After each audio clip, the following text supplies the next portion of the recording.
What's going on, everyone? Scott here, and welcome back to the channel. So, Michigan State Basketball finishes the 2025-2026 college basketball season 27-8 overall, 15-5 overall in the Big Ten Conference, tied for second in the Big Ten this year, finishing 11th ranked in the country, 11th on Bart Torvik, which is obviously the site we use all year long as well to look at numbers and everything. Feels about right for this team. Was top, they were started the year, I think, at 22, somewhere in there, and all year they were pretty much a top 14-ish team. Obviously, they soared quite a bit higher at times this year. 8, I think, what that game against this school down the road at the end of January was at a top 5 matchup or so. But, they kind of floated around everywhere. But finished product, 11, seems just about right for this Michigan State basketball team this year. Their season ended in the Sweet 16 with that tough 63-67 loss to the eventual national title runner-ups, the UConn Huskies, which you're on the doorstep again. And in that game for Michigan State, you play a bad 10 minutes to start the game, then you play a really good 30 minutes in that game. You look like the better team for 30 minutes of the game, but that 10 minutes just too far behind that 19-point deficit, too much for Michigan State to overcome. But when you look at this overall for Michigan State, not just this year, but last year as well. Over the last 2 years, Michigan State goes 57-15. Last year, you win the Big Ten by 3 games. You go to the Elite Eight. You're on the doorstep of getting to the Final Four. You lose to eventual national title runner-ups Auburn in that one. And then this year, you fast forward this year, you finished tied second in the Big Ten. And then you go to the Sweet 16. You're on the doorstep against national title runner-up UConn to go to an Elite Eight for another shot at getting back to the Final Four, but you eventually lose to them as well in a game. As we said, you played a bad 10 minutes. Rest of the 30 minutes, that game, you were the better team for the most part. So definitely kind of the end result isn't what you want.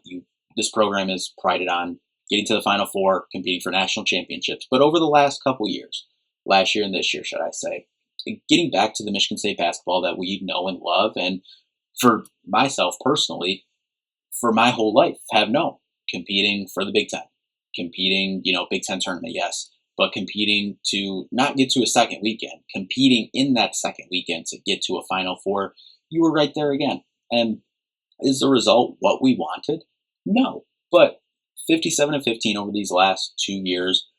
Coop kind of talked about it a lot. I know Jackson talked about it a little bit as well, and it was kind of talked about around the seniors from this team, especially those guys that have been around, Nick Sanders, that have been around the program and stayed around for their whole careers here, reestablishing that winning Michigan State culture. And that's the biggest thing I take from, these last 2 years, really, not just this year. So this was another one that, yes, there was a couple moments this year that you're like, you're right there. You could have, you go all the way back the Duke game. You could have had that one. The Nebraska game. You could have had that one. Both games against that school down the road. You were there. Just a bad couple minute stretches. Could have had that. The Big Ten tournament loss. The loss to UConn in the Sweet 16 there. So that's kind of we're looking at here. But overall, the guys you needed to step up this season stepped up. Jeremy Fears obviously took the big step that you needed. All-American type of season. First team All-Big Ten, was in the running for Big Ten Player of the Year. Jackson Kohler, Carson Cooper having those senior seasons. Yes, at times, Jackson really, really good to start the season. Had a little bit of struggle kind of in that middle portion of the season, but then had some good moments at the end of the season. Carson Cooper, his moments, and throughout the team. Guys stepping up this year. Some things for this team, I'm sure they would say, Izzo said, too, things maybe hadn't turned out how they envisioned coming into this year. But at the end of the day, you were still right there, tied for second in the Big Ten. No, it's not the goal of hanging the banner, winning the Big Ten. You were right there in the Sweet 16 with another chance to knock on the door to get to a Final Four, which is what this program is about.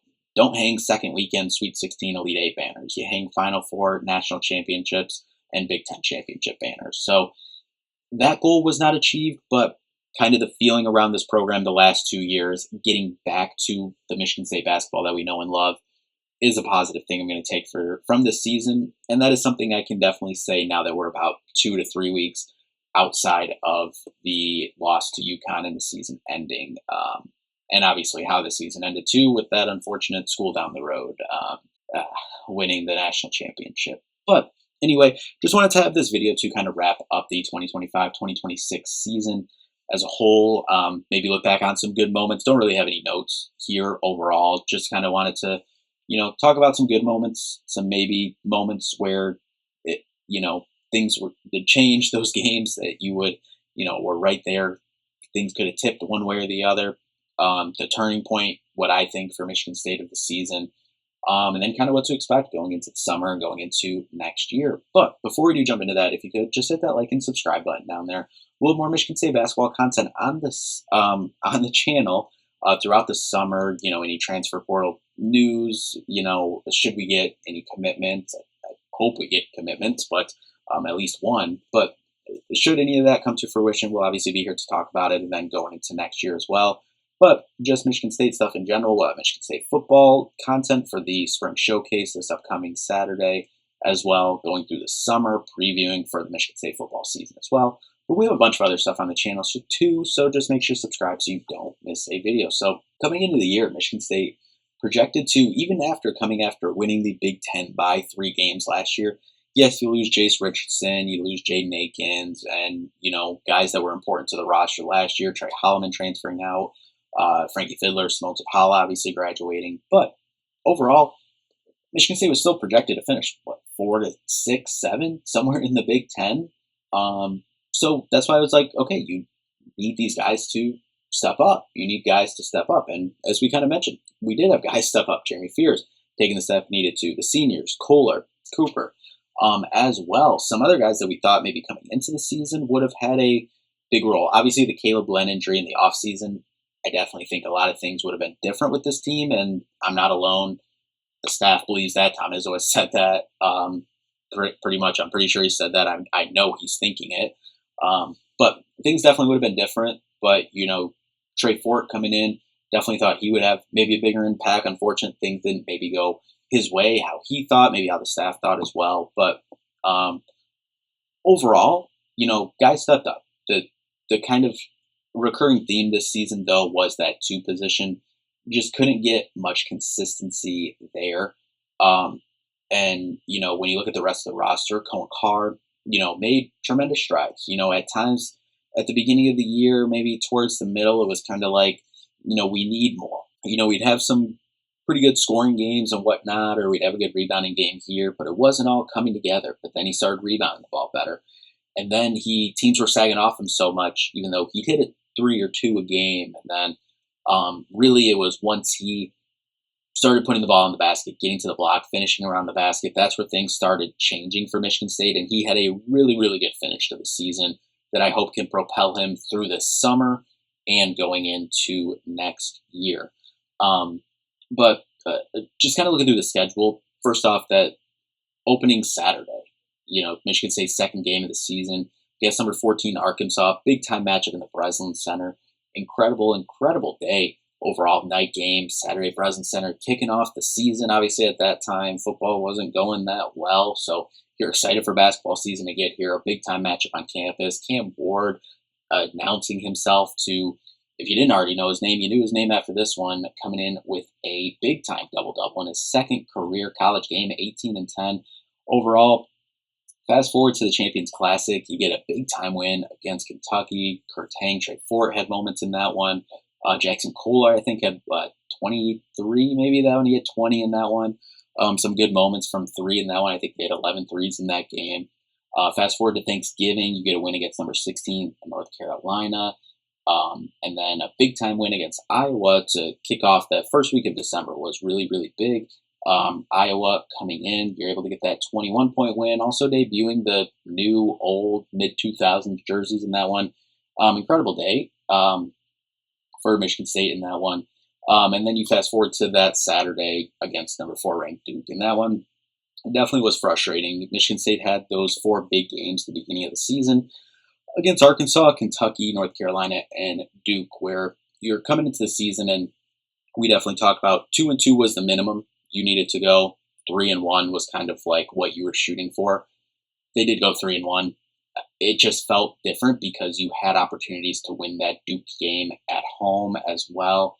Just yeah, in that one, I remember it was a lot of like point blank misses that were, kind of frustrating. Didn't shoot horribly from three overall, but free throw percentage didn't get a lot, only 10 for 14 compared to 15 for 23 for them. Turnovers weren't really a problem either, only 5 of them, but Jeremy Fears 0 for 10, Kurt Tang 0 for 5, and off the bench, Trey Fort is only able to add 2 points when you look at the two guard position overall. So that was one that you definitely felt like you could have had. You had the 3-point lead at halftime, and was Cameron Boozer the player of the year, 18 and 15. Other guys made shots in that game for Duke, so you give them credit. The Penn State game was a big game after that, the literal week after on Saturday, and this one was stressful for me personally. Was literally boarding the cruise ship and watching this game on my phone. Divine Uchuku had a big game in that one to kind of save the day to start my vacation out on the right foot. But 23 points for Divine in that one. Really started to see a lot from Divine, especially in that moment. But kind of cruised through the rest of December without any, a few bumps. Oakland, you still get to win. Cornell, absolutely no defense being played in that one. But the Nebraska game is definitely one you want to have back as well. You hold a team like Nebraska, who was very hot, especially at this time. You hold them to 58 points in their home gym. There's no way you should lose that game. But then again, you're not going to win a Big Ten game on the road, only scoring 56 points. And that one, it was 21 turnovers in that one, I think. Yeah, 21 turnovers just absolutely can't happen. Again, you're not going to win a Big Ten game scoring 56 points and turning the ball over 21 times. But then you're able to get some big wins going through that first game against that school down the road at home. You dig yourself a big-time hole in the first half. You're able to fight all the way back and give yourself a percentage like you were favored then. You fought all the way back. You took the lead in the second half, I believe it was, and then just kind of the last 4 minutes just weren't able to finish, unfortunately. And then you go to Minnesota, a bad 3-point loss there. Minnesota did some good things this year, but, just kind of disappointing coming after that performance to that one. And that was also the game, I believe, that Divine did get injured, and that is where I believe the turning point for Michigan State basketball was this season. They were able to right the ship afterwards. They come home, beat number 5 Illinois, which was probably the best game in the Breslin Center this year. But then you go on the road, lose by 21 to Wisconsin. They're incredible guards, Nick Boyd, John Blackwell. But then, you're able to right the ship. UCLA, grind out a early Sunday morning afternoon game against Ohio State. Then you go on the road and beat Purdue and Indiana for the first time. Both of them on the road since I think it was like 2012, 13, 14, somewhere in there. But I say that turning point, that Minnesota game, obviously the tough loss, but it was the Divine injury in that one because he was not only just someone who could handle the ball and run the offense when Jeremy was not on the floor, but he was becoming a scoring threat. We saw that Penn State game that we just talked about, and that was definitely big and definitely a story going forward the rest of the season. The last game of the season, regular season, should I say, against that school down the road. Again, you had chances in that one. Your seniors showed up, Jackson Kohler, Carson Cooper. Just not enough, unfortunately, in that one. They were, you hate to say it, but you have to give them credit. They were the national champs for a reason. They only lost 2 games in the regular season at that point, 1 game in the conference, and they did that for a reason. They were a really good team, unfortunately, and just wasn't enough. Unfortunately, you played a pretty good game overall that one. But the Big Ten Player of the Year had some moments. Moraes had some moments for them, and they had guys off the bench and Roddy Gale Jr. and Trey McKinney that made shots for them, unfortunately. So never good to be swept by your rival. But you move on to the Big Ten tournament, and after you play Friday night, the late game against UCLA. Again, in that one, you dig yourself a hole in the first half, down 11, fight all the way back, win the second half by 7, but you still end up losing in that one. So then it's like, all right, let's refocus, get ready for the NCAA tournament. And I was one of the few that actually liked Michigan State's draw. I know, yes, you want to get the highest seed possible, and Purdue's, seed probably would have had that 2 seed where Purdue was, if not. And, like, yeah, maybe some of the other opponents weren't as, threatening as Michigan State's region was. But when you look at the 1 seed, I said all year how much I liked Arizona, how much I thought Arizona. I mean, yeah, shocker. They were, top 3 or 4 all year long. But they were one of the best 2 to 3 teams at worst in the sport all year. So I would much rather save that matchup for a Final Four. This one, Duke felt like they were a little more gettable this time. UConn wasn't playing fantastic at the time coming in. So, and St. John's, that was going to be a battle. If it was Kansas as well, they haven't been fantastic this year either. So I like Michigan State straw overall. You get the win against North Dakota State in the 3-14 game. Then you get the win against 6 seed Louisville. The UConn game, as we kind of said, just you play a bad 10 minutes to start the game. You play an incredible 30 minutes, but it's just not enough. You draw yourself a 19-point deficit. You fight all the way back, and then the last couple minutes, I mean, Terrace Reed for them had an incredible, he had not just a really good game, but he had an incredible tournament overall for them. Alex Caravan is, one of the ultimate winners, national champion 2-time, 3 times in the national championship. Obviously, you look forward, but winning plays for them. The other guys made plays for them too. Had some big moments for them in that one. So that was just an unfortunate way to go out for Michigan State overall. That definitely felt like there was a path to the Final Four there and getting back to where you want to get to for sure. I would love to have seen that rematch again with Duke. But that's where Michigan State's season ends. And overall, just kind of looking some superlatives on the year. I mean, we got blessed with some incredible games in the Breslin Center this year. Look at the Arkansas game. You look at the Duke game. You fast forward that school down the road game, Illinois. And when you look at it, unfortunately, you go 2-2 in those games. But the 2 losses, even as well. I think I talked about this in the recap for both of them.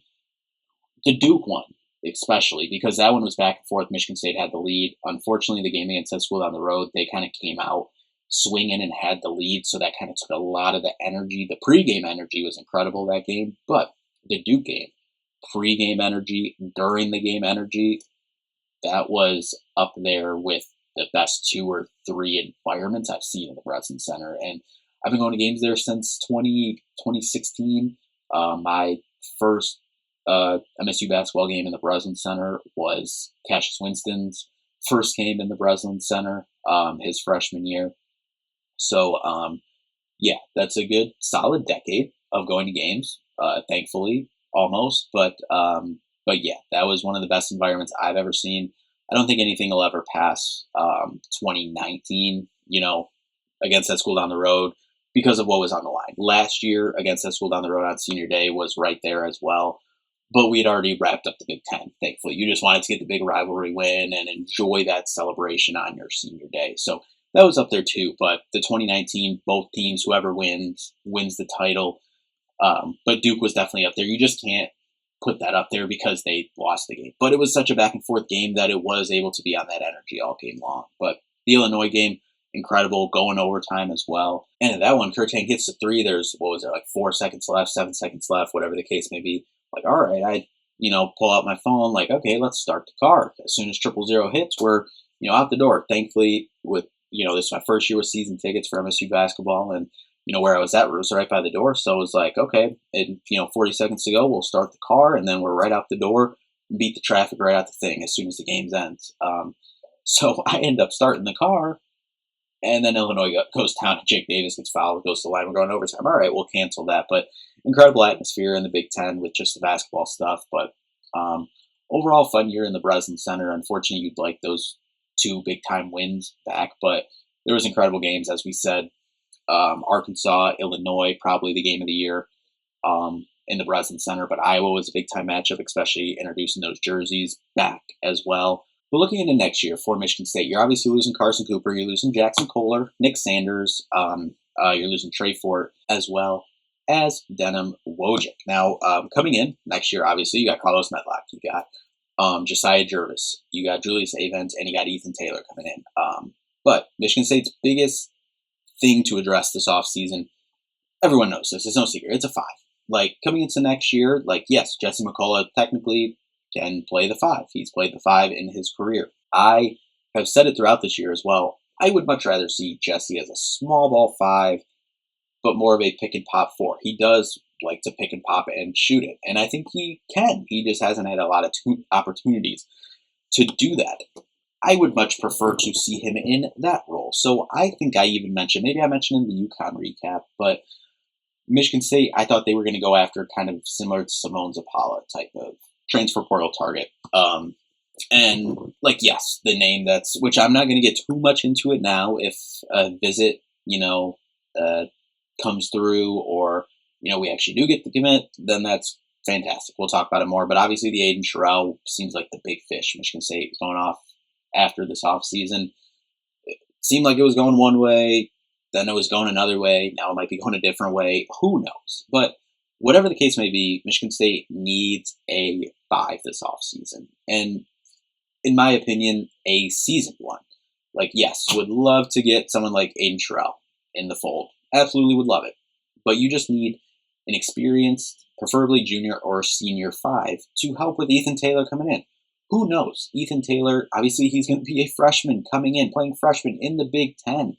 Who knows? He may come in and in workouts and stuff leading up to the season, he may be ready. You start the season, it's like, all right, this 5-star type kid he's good. Let's go. Like, whatever his rankings end up being, 5-star at one point, whatever the case may be. I don't have the rankings in front of me, but you get what I'm saying. Very talented kid coming in to play the 5. And it's like, okay, he may be ready. But most of the time, that's not the case. You need some time to kind of grow up, and your hope kind of throughout the season, and you get to kind of January and into the, heat of Big Ten play, you're ready for 18, 20 minutes a game. I kind of saw that with, the freshman class this year was a little bit different because they were kind of relied on a little bit more, especially early on. But that's what you want from, freshmen, especially when there's kind of a learning curve there. And that's just the biggest ask of the offseason. That's the biggest need of the offseason. Because everything else, you're getting Caleb Glenn back, who obviously things would have looked a lot different, I think, in a lot of games this year if Caleb Glenn was in the fold. He's coming back. You obviously Jeremy Fears has put his name in the draft, keeping his college eligibility, but all signs, it seems like, points to him coming back. Cohen Carr, I'm surprised, hasn't yet. I would imagine he does something similar, but who knows? But coming back next year, there is a lot of hype around this roster for sure. I've seen Michigan State as high as number 1 in way too early preseason rankings for next year, which all of that stuff doesn't matter. It matters where you're at in March and April. But the roster is there next year. You just need a solid 5 to come in and help out. Like I said, who knows? Ethan Taylor may come in and may be ready to just get after it and go and play, 18 minutes, 20 minutes a game right away. But you need more depth at that position.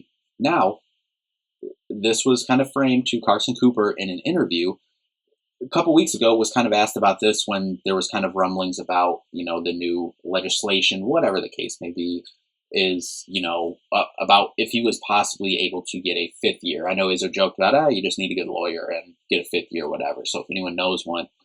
But now it seems like it's actually could be voted on. So shout out to Matt Sheehan, Locked On Spartans, asked him this in an interview, in an episode this week. And he said, if that were to happen, I wouldn't be 100% to leaving Michigan State. So that was kind of changed because a couple weeks ago he was like, yeah, no, even if it was offered, he doesn't think he would stay. So that kind of changed. If you have Carson Cooper on next year's roster, then that's as good as going out and paying $8 million, whatever some of these people are paying for these top flight centers in the transfer portal, in my opinion. So if this is able to go through, obviously, like he kind of talked about in that interview, timing is kind of weird with the draft and kind of next steps and, kind of if it would even include this year's senior class, like he talked about in that interview. So go watch the Locked On Spartans interview there, Carson Cooper there. But yeah, that would obviously be huge. Obviously would love Jackson Kohler if he wants to come back too. Hey, yeah, sure. Sign me up for it. Run this squad back with the freshman class coming in with Caleb Glenn fully healthy too. The freshman from this year getting, more experience. Yeah, absolutely. Let's run it back. But the case may be that's what we're looking for this offseason. So yeah, we'll obviously be here to talk about that as things kind of unfold throughout this summer. But anyway, that'll do it for this one. Kind of just putting a bow on this 2025-2026 college basketball season here for Michigan State. Listen, overall, it was a fun year. There was definitely some frustrating moments overall. Coming into the year, obviously the unfortunate Caleb Glenn injury to start things out. That was kind of, frustrating from the injury standpoint. Then, Cam Ward had his injury, Divine Ugochukwu, his injury that I definitely think was the turning point. But, some frustrating moments. Obviously, losing to your rival is never fun. Losing a big-time home game like the Duke game, never fun. And at the end of the day, the end of the season, seeing your rival win a national championship, absolutely never fun. But overall, trajectory is still going back up for this Michigan State team. As I said, 57-15 the last 2 years. This is the Michigan State basketball that we know and love. Right on the doorstep. Elite 8 last year, Sweet 16 this year. No, that is not the goal. We don't hang Elite 8, Sweet 16 banners. We hang Final Four, National Championship, Big Ten Championship banners. That's the goal. That's the standard. So I'm not saying that we should be throwing a parade down Grand River for this season, but another step in the right direction, building off of last year, that culture that our seniors, Coop, Jax, Nick Sanders, staying for their whole college careers here and helping get this program back to what we all know and love. So anyway, looking forward to this offseason discourse of transfer portalness and, kind of whatnot. As I said, we will be back. I hope we have a transfer portal commit here soon. But we'll be back to talk about it. We'll be back to talk about next season as well for Michigan State basketball. But anyway, that'll do it for this one. Thank you all so much for watching. Thank you for watching all season long as well. If you've watched every video, some videos, whatever, thank you all. And we'll be back. So thank you all so much for watching. We'll see you in the next one. Peace out.